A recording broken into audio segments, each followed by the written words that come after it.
சென்னை அருகே கப்பல்கள் மோதிக்கொண்டதில் சேதமடைந்த டான் காஞ்சிபுரம் கப்பலில் கடல் நீர் உட்புக தொடங்கியுள்ளது.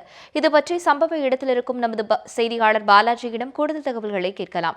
பாலாஜி, கப்பல்கள் மோதலில் சேதமடைந்த டான் காஞ்சிபுரத்தில் கடல் நீர் உட்புகுந்துள்ளதாக கூறப்படுகிறதே, அது பற்றி சொல்லுங்க. வணக்கம் சரண்யா. அதாவது தற்பொழுது கிடைத்த தகவலின்படி என்னன்னு பார்த்தீங்கன்னா, அந்த விபத்துக்குள்ளான டான் காஞ்சிபுரம் என்ற கப்பலின் இன்ஜின் பழுதடைந்திருப்பதாக ஒரு தகவல் வெளியாகி இருக்கிறது. இந்த கப்பல் பார்த்தீங்கன்னா கடந்த 4 நாட்களுக்கு முன்பாகவே துறைமுகத்திலிருந்து அதிகாரிகள் இழுவை கப்பல் மூலமாக கொண்டு சென்றார்கள். ஈரான் கப்பலும் WM மேப்பிள் இந்த கப்பலும் பார்த்தீங்கன்னா துறைமுகத்தின் உள்ளதான் இருக்குது. இதற்கிடையே இந்த கப்பல் ஈரான் மும்பையிலிருந்து வந்த அந்த டான் காஞ்சிபுரம் கப்பலில் இருந்த அந்த சரக்குகளான ஸ்பீட் டீசல் ஆனது இன்று மாலைக்குள் முழுவதுமாக எடுத்து விடப்படும் என்று ஒரு தகவல் வெளியாகி இருக்கிறது. இதற்கு முன்பாக இன்ஜினில் பழுதடைந்து அந்த இன்ஜின் இருக்கக்கூடிய ரூம் ஃபுல்லாகவே தண்ணி வந்திருக்கிறதா ஒரு தகவல் வெளியாகிருக்கு. ஆனால் கப்பல் முழுவதற்கான எந்த வாய்ப்பும் கிடையாதுன்னு சொல்லப்பட்டிருக்கு. காரணம் என்னன்னு பார்த்தீங்கன்னா, அந்த கப்பலில் இருக்கக்கூடிய அந்த முழு ஸ்பீட் டீசல் ஆனது எடுக்கப்பட்டு விடுவதாகவும் அது இன்று மாலைக்குள் முழுவதுமாக எடுத்து விடப்படும் என்ற ஒரு தகவல் சொல்லப்பட்டிருக்கிறது. மேலும் அந்த இன்ஜின் பாதிக்கப்பட்ட கப்பலை இழுவை கப்பல் மூலமாக அந்த கொச்சினுக்கு கொண்டு செல்வதற்கான ஒரு வாய்ப்பு இருப்பதாகவும் தகவல் வெளியாகிருக்கு. சரண்யா. பாலாஜி, எண்ணூர் பகுதியில் கடலில் மிதக்கும் கச்சா எண்ணெயை அகற்றும் பணி தற்போது எப்படி நடைபெற்று வருகிறது? அதிகாரிகள் அது தொடர்பாக என்ன சொல்றாங்க? இன்று 6வது நாளாக அந்த எண்ணெய் படலத்தை எடுப்பதற்கான பணிகள் காலை முதலே தொடங்கி இருக்கிறது. நீங்களே பார்த்தீங்கன்னா தெரியும். இன்று காலை சுமார் ஒரு 9:30 மணி அளவில் அது அருகில் இருக்கக்கூடிய துறைமுக அதிகாரிகளும் ஊழியர்களும் இங்கே இருக்கக்கூடிய அந்த எண்ணெய் படலத்தை பக்கெட்டுகள் மூலமாக மேனுவலாக தான் எடுக்க முடியுன்றதால பக்கெட்டுகள் மூலமாக எடுத்து வருகின்றனர்.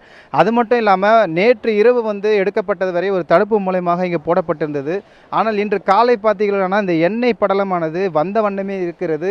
அதன் காரணமாக அந்த தடுப்புகளை தாண்டியும் இன்று அதிகாலையில், அதாவது நேற்று இரவிலிருந்து அதிகாலை வரை வந்த அந்த காட்சியை நீங்கள் பார்க்கலாம். எண்ணெய் படலமானது இன்னும் அதிக அளவில் வந்தபடி தான் இருக்கிறது.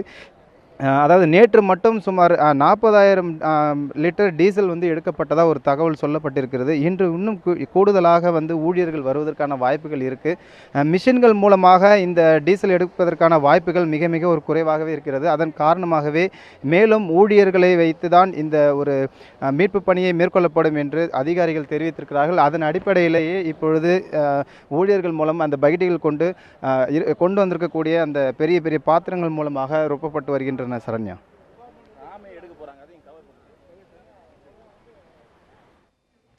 பாலாஜி, இந்த பணியானது எப்போது நிறைவடையும் என்று எதிர்பார்க்கப்படுகிறது? முழுவதுமாக அந்த எண்ணெய் படலமானது எப்போது அகற்றப்படும் என்று அதிகாரிகள் தரப்பிலிருந்து ஏதேனும் தகவல்கள் சொல்லப்பட்டிருக்கா? இல்லை சரண்யா, அதாவது தற்போது நீங்கள் பார்த்தீங்கன்னா நேற்று இரவு சொல்லியிருந்தோம் இல்லையா, தடுப்புகள் போடப்பட்டிருந்த அளவில் தான் எண்ணெய் இருக்கும் என்று எதிர்பார்க்கப்பட்டது. ஆனால் எண்ணெயின் அந்த படலமானது எந்த பகுதியிலிருந்து வருவது என்பதே தெரியாத அளவுக்கு பல இடங்கள் பரவி இருக்குது. குறிப்பாக சொல்லணும்னா எண்ணூரிலிருந்து திருவான்மியூர் வரையில் இந்த எண்ணெய் படலமானது பரவி இருக்கக்கூடிய ஒரு சூழல் இருந்தது. சற்று நேரத்துக்கு முன்பாக நீங்கள் பார்த்தீங்கன்னா கடலோர காவல் படைக்கு சொந்தமான ஹெலிகாப்டர் மூலமாக ரோந்து பணியில் இந்த எண்ணெய் படலமானது எந்த பகுதி வரை சென்றிருக்கின்றது என்ற காட்சியை நீங்கள் கொஞ்ச நேரத்துக்கு முன்னாடி பார்த்துருக்கலாம். இவர்கள் சுமார் 3 நாட்களாகவே இந்த ரோந்து பணியை மேற்கொண்டு வருகிறார்கள். காரணம், இந்த எண்ணெய் படலமானது கரையோரம் மட்டும் இல்லாமல் கடல் பகுதியிலும் மிதந்திருக்கக்கூடிய காட்சிகள் அவர்கள் சொல்லியிருக்கிறாங்க. அதன் காரணமாக ரோந்து பணிகள் மூலம் எந்த பகுதியெல்லாம் இன்னும் அதிகமான எண்ணெய் படலம் இருக்கின்றது என்பதை குறித்து ஆய்வினை மேற்கொண்டு வருகிறார்கள். குறைந்தது இன்னும் 2 நாட்கள் ஆகக்கூடிய ஒரு சூழல் தான் தற்போது இருக்கக்கூடிய சூழல் இருக்கு. சரண்யா. உங்களுடைய தகவல்களுக்கு நன்றி பாலாஜி.